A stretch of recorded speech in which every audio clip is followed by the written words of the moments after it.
Please. John L. Gray, Okay. And what branch of the service were you in? Navy. Okay. Go ahead and tell me your first story.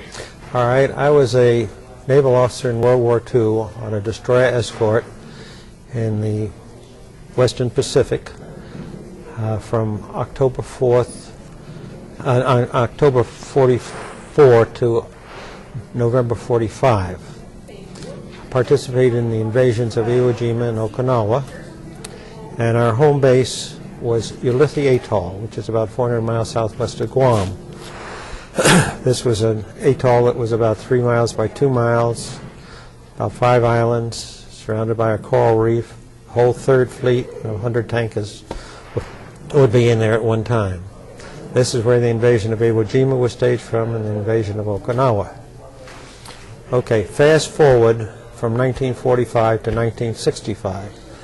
I was in charge of various activities at Patel Memorial Institute, and I hired a young Japanese American by the name of Ron Shigeta from Hawaii. He had an electrical engineering degree and an MBA, a bright young man, but this when the software companies were just coming on strong, and after 6 months he left because there wasn't enough action there. So I didn't think anything of it. I wished him luck, and 2 weeks later I got a letter from his mother in Hawaii espousing the old Japanese concept of you go to work for a company and you stay there the rest of your life. Please ask him to come back. Well, I wasn't about to do that, but I was traveling about 250,000 miles a year, 150,000 miles a year for Battelle all over the world, and I was going down to Australia.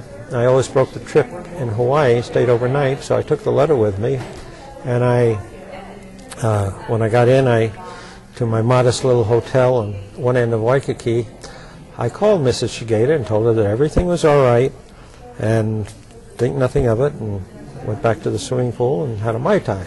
So I was drinking my drink and got a phone call from Dr. Shigeta inviting me to. I had a delegation, so I did. They lift up on Wilhelmina Rock, beautiful over the ocean, and dinner, getting acquainted, modest homes, take your shoes. We started talking about what islands you've been on in the Pacific, because Dr. from Guam, the island of Yap, an island that was 90 miles south of Ulithi.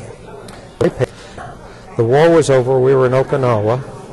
We went back to Yap to supervise the repatriation of these troops, and our main mission was that they get their people back with them. And I can still remember standing on the bridge, on the quarterdeck of a ship, watching these soldiers come up onto the ship. The ship was going to be terribly crowded.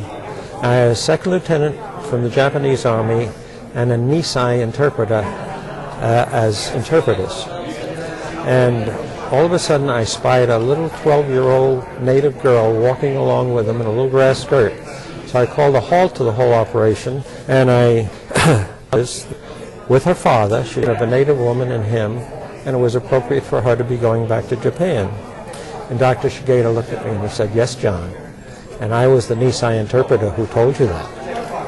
Small world. Wow. Just an addendum to that, I grew up in Brooklyn in a Protestant Catholic neighborhood. In elementary school, there was one Jewish kid, Herbert Feinberg. I skipped ahead in 5th grade, never saw him after that.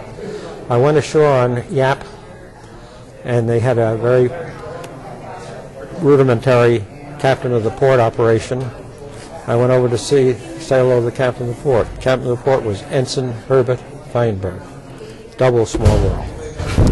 And 3, 2, 1, go ahead. And you have a second item. Go ahead and tell us the story. Yes, when I was in the private practice of law, one of my law partners was a man by the name of Joe Mears, who was 3 or 4 years older than I. And I was in his office one time, and he said, "Hey, you were a naval officer in the Western Pacific when the war ended. You might be interested in something I have." And he asked his secretary to pull a document out of his file. She came out with a yellow radiogram. I looked at it. I said, "Joe, this doesn't belong in your file. It belongs in a museum." And he subsequently has given it to the Ohio Historical Society after he and I each made a copy of it. But Joe was a communications officer on a communication ship in Manila Bay on August 15th, 1945, when he received this radiogram addressed to General MacArthur from the Japanese government. Recognizing the historic importance of it, he made a copy, delivered the copy to General MacArthur, and kept the original. I'd like to read just a little bit of it to you. It's dated August 16th, but remember they're on the other side of the international date line, so it was 15th of August. Communication dated August 16th from the Japanese government and Imperial Japanese Headquarters to General Army MacArthur, Supreme Commander for Allied Powers. We are in receipt of the message of the United States government transmitted to us through the Swiss government on a message from General MacArthur received by the Tokyo Radiograph Office and desire to make the following communication. His Majesty the Emperor issued an imperial order at 16 o'clock on August 15th to the entire armed forces to cease hostilities immediately. And then it takes how long it will take to get the word out. We were still escorting ships for 30 days afterwards until the last submarine had been accounted for and gotten the word. And then it goes into other detail about how to communicate and so forth.